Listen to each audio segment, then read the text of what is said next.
All right, good day, hi, and welcome. Okay, so I don't know how much more battery I got left, and my camera's probably going to cut off before I get all my points out.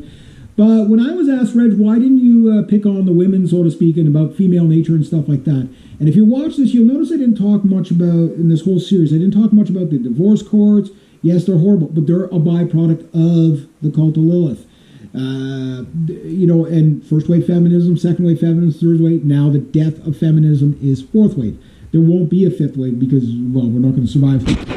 They're not having any children. That generation is gone, The last generation that can be a fourth wave feminist is the new generation, which means from birth, these young girls now are never mind all the trans stuff, but all these young girls now are never going to have kids. It ends with them. That's the burnout phase.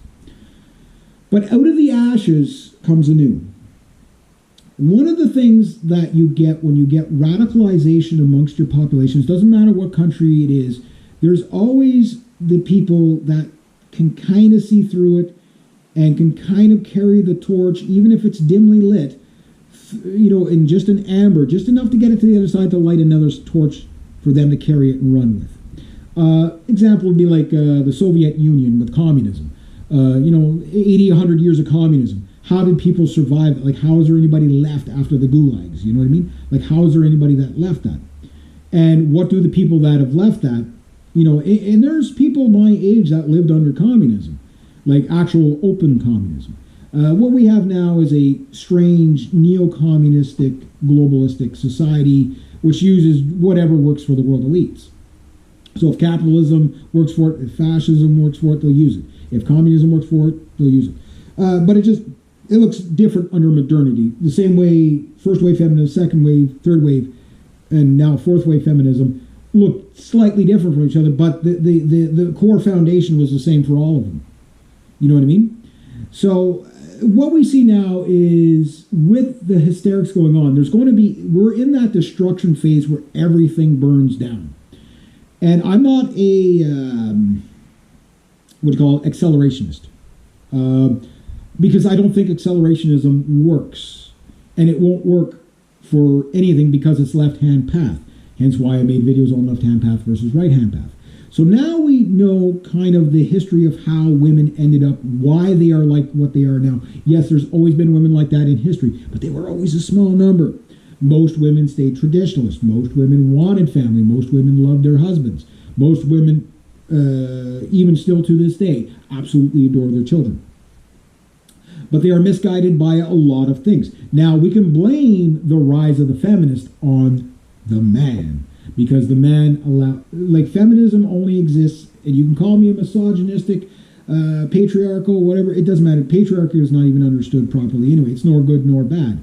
But what they don't understand is the only reason why we have third wave feminist and fourth wave feminism is that men have allowed it in the West, trying to be better to the women, saying, "Oh, well, we'll try to be better for you. We'll try to elevate you and put you on a stool."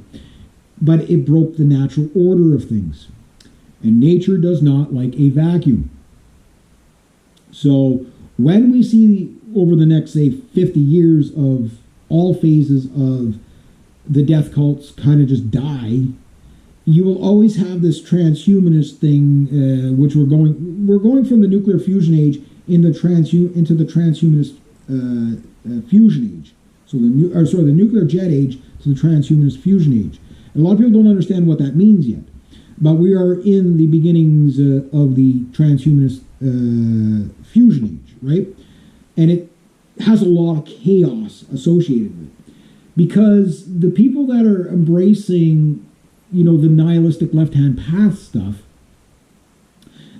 and particularly half the world's population being female, the women that go forward in the future, and you see a lot of them starting to pop up now. It's just women are always quieter on these things, but you are seeing women that are going to go batshit crazy towards traditionalism. I want 10 babies, that kind of thing, because they're going to get so scared of the death of women in the fourth wave feminist in the fourth quarter here, that they don't want to die that death. They don't want to be the abandoned cat lady. Like when I was a kid, a spinster still had loving family around her. You know what I mean? Yeah, she had her cats, whatever, but she still had loving family, brothers, sisters, aunts, uncles, whatever. And she was still tolerable. But a fourth wave feminist or a third wave feminist is not tolerable. The family's not going to visit her when she gets older.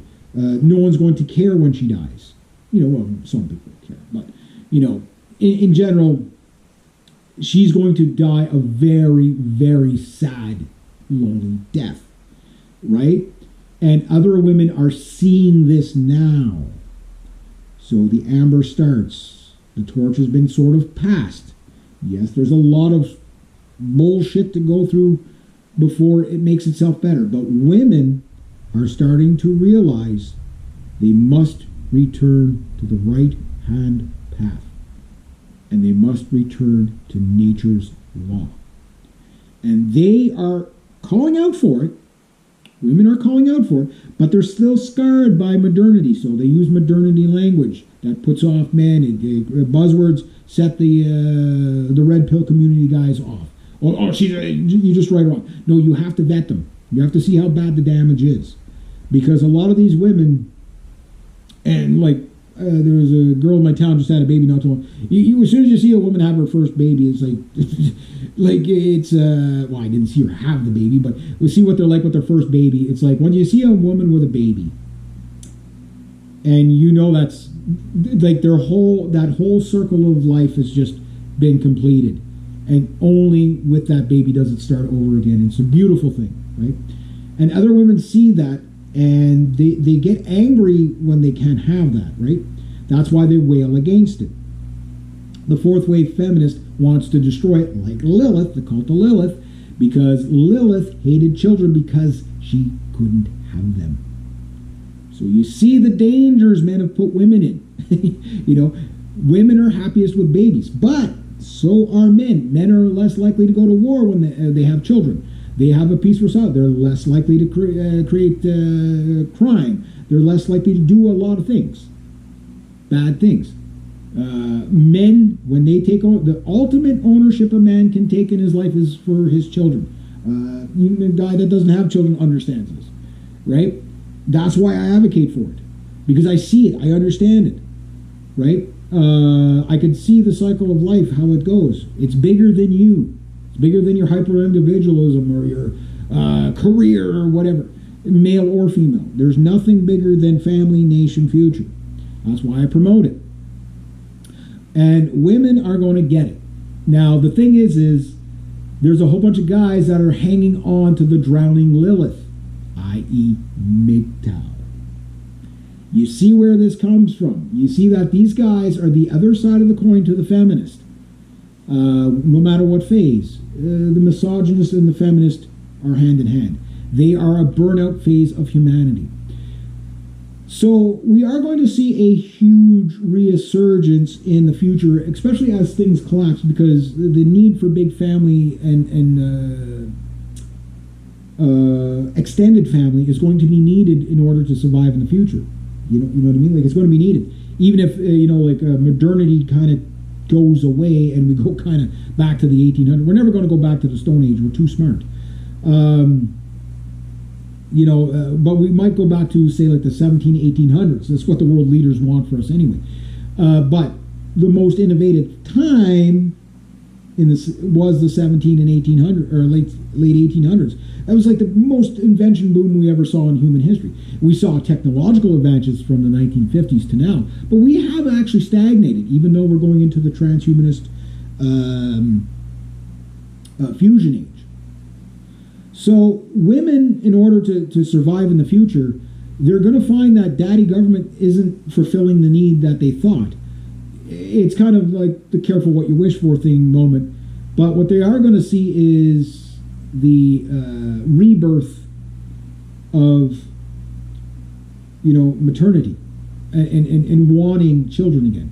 You're going to see it. Women are going to get extremely insane about this in the next probably 10 to 15 years, particularly in the West. It's just going to be whether they're nationalist, whether they're whatever, but they're just going to be like, no, we need family. We need that bond because we have nobody else. We need each other. And there's going to be other things, and I'll make other videos on it, but the white pill is that we are at that although a long way to go yet, we are at the turning point. So that's why I don't harp on the women as much, because they will follow the lead of us men. So the quicker the men get their shit together, the faster we get society fixed. There you go. That's my critique of the modern woman. There you go.